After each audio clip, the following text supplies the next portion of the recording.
Tapi sekarang, Bai Guanxing tidak bisa lagi melawan kekuatan dan kekuatan supernatural mereka, dan tidak ada tempat persembunyian di gunung yang tertutup salju ini. Jadi dia hanya bisa memilih untuk mengguncang mereka dengan keras. Putra Baize tidak bisa bersembunyi lagi. Dia dan Hua Daoru telah memaksa Putra Baize untuk mengguncang mereka dengan keras. Dan itu adalah kekuatan pertempuran jarak dekat. Ini adalah keuntungan bahwa Qin Yichen dan Hua Daoru sama-sama melampaui Bai Guanxing. Mereka menyeret Bai Guanxing ke dalam keuntungan mereka dan memulai perang. Bum bum bum. Saya melihat Qin Yichen terbunuh dalam kemarahan, memotong ujung pedang dengan marah, dan pada saat ini, dia bahkan lebih di tangannya. Bagaimanapun, pedang Wukong dapat dihindari oleh Bai Guanxing. Jika ini masalahnya, maka dia tidak menyembunyikan ketajamannya lagi. Lebih baik bekerja sama dengan Jintu. Manfaatkan kesempatan ini untuk menciptakan kelemahan Bai Guanxing. Hua Daoru juga tiba-tiba sadar kembali. Sang suami akhirnya tidak bisa menyembunyikannya. Membunuh. Tanda seru. Tanda seru. Pada saat itu, Qin Yichen dan Hua Daoru meledak bersama, dan Hua Daoru langsung berubah menjadi naga putih yang mewah. Dia langsung meledak dengan kekuatan dewa. Pertarungan naga yang sebenarnya, selalu menurut 10.000 ras. Namun, Bai Guanxing merasakan angin kencang yang dipancarkan oleh naga asli di belakangnya. Tetapi dia mengertakkan giginya dengan tiba-tiba, dan dalam sekejap, dia mengorbankan ketenaran. Ngantuk. Tanda seru. Tanda seru. Dengan teriakan nyaring, tombol bintang tiba-tiba menjadi lebih besar naga putih yang telah diubah Hua Daoru tingginya ribuan kaki, dan tombol bintang berubah menjadi ribuan kaki. Bintang berada di atas langit dan menyatu dengan musim dingin, bahkan sebagai sentuhan akhir. Musim dingin berpadu dengan bintang yang tak terhitung jumlahnya untuk membentuk gambaran langit dan matahari. Bintang-bintang terus berputar, membuat Hua Daoru pusing. Dia hanya merasa waktu hanya berlalu sesaat, tapi di depan matanya ada matahari terbit dan terbenam, dan beberapa hari telah berlalu. Bintang-bintang telah bersinar di kepalanya, dan dia dengan jelas merasa bahwa dia telah terbang ribuan mil jauhnya. Tetapi bintang-bintang itu masih di atas kepalanya yang tak tergoyahkan. Hua Daoru mengetahui dengan ngeri bahwa dia telah dijebak oleh tentara Tuan Dao. Ini hanya seukuran alam Dao, dan dia dapat bergabung dengan Qin Yichen hanya dalam beberapa napas untuk menjentikkan Tuan Bola Balik. Tetapi sebagai hasilnya, dia masih jauh dari Qin Yichen dan suaminya. Tubuh naganya terus terbang secara horizontal dan horizontal, tetapi sepertinya masih diam. Ini, menggunakan Stardial untuk mendistorsi ruang waktu secara tidak teratur dan mendistorsi ruang waktu saat ruang waktuku berubah, memungkinkan aku untuk terus berjalan di tempat.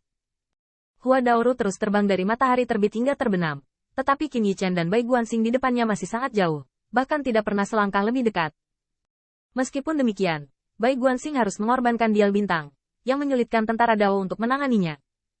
Namun, bahkan di bawah pertempuran tangan kosong, Bai Guanxing masih mengenai Qin Yichen. Meskipun kekuatan bertarung naga sejati lebih tinggi daripada Baize, ini adalah jarak antara Taois kedua ras itu sendiri. Namun, kekuatan tirani Bai Guanxing telah menutupi celah ini. Seolah-olah pertempuran naga sejati tidak ada bandingannya di dunia, tetapi leluhur besar klan Baize, melawan dua keturunan naga sejati, secara alami memukul mereka sesuai. Ini masuk akal.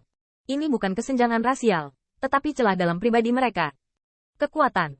Tianju pertarungan Longwu Hua Daoru saat ini sudah bisa kehilangan 1000 sendirian, dan ditukar dengan 500 pengamat bintang. Pada analisis terakhir, nyatanya, dia tetaplah orang yang menderita. Hanya ketika dia dan Qin Yichen bekerja sama dan saling melengkapi, dapatkah mereka menyakiti diri mereka sendiri dan musuh ribuan. Tapi sekarang, dia terjebak di sini. Dia tidak bisa bergabung dengan Qin Yichen. Sampai sekarang, Qin Yichen masih bertarung sendirian dengan Bai Guanxing. Hasil ini bisa dibayangkan. Hua Daoru adalah seorang kaisar, dan darahnya benar-benar tirani dan murni, jadi dia bisa melukai dirinya sendiri 1000 dan Bai Guanxing 500. Tapi Qin Yichen bukan kaisar sekarang, dia adalah dewa pedang bawaan. Tapi dia bukan tandingan garis keturunan klan Huaxu dan kaisar Hao Tian. Tubuh naga Hua Daoru terus bergerak, tetapi dia hanya bisa terus mengawasi. Pria itulah yang memukul Yichen setidaknya 3 pukulan, dan cahaya pisau Yichen mungkin akan memotong gumpalan kecil kulit pria itu. Jika pertarungan ini berlanjut, Qin Yichen pasti akan kalah. Namun, Qin Yichen tidak pernah mundur selangkah pun. Ia mengubah lukanya, dan bahkan luka di sekujur tubuhnya jauh lebih serius daripada Bai Guanxing. Pada akhirnya, dialah yang jatuh. Tetapi seolah-olah dia berdiri di langit, Hua Daoru berdiri di tanah menyapu salju. Pada saat ini, dia baru saja mengubah cederanya menjadi Bai Guanxing dengan biaya sendiri. Daoru, kamu hanya perlu mengingat. Semakin musuh tidak ingin kami melakukannya, kami akan melakukannya. Serangan gabungan naga dan ular.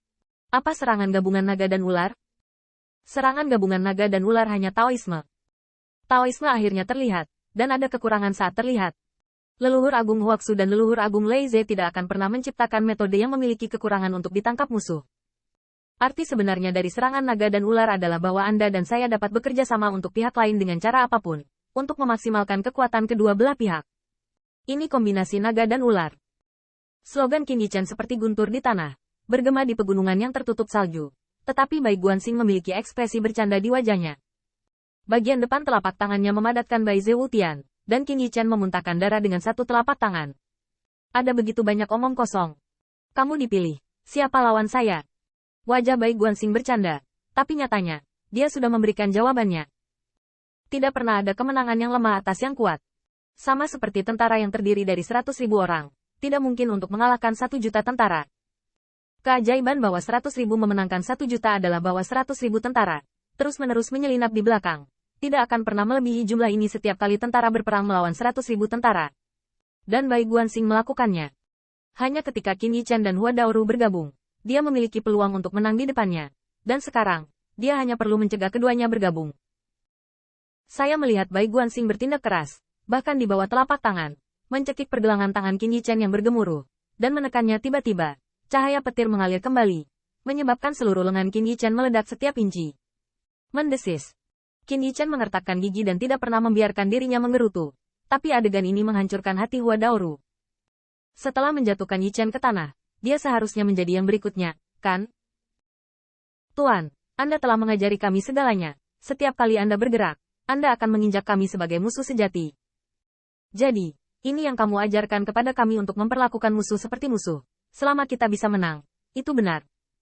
Hua Daoru tahu bahwa dengan wawasannya sendiri, akan sulit untuk memahami bagaimana sang bintang memenjarakannya, apalagi melanggarnya. Saya khawatir ketika dia memahami lintasan ketenaran, Qin Yichen akan diinjak-injak oleh suaminya. Kalau begitu, maka, giok dan batunya dibakar.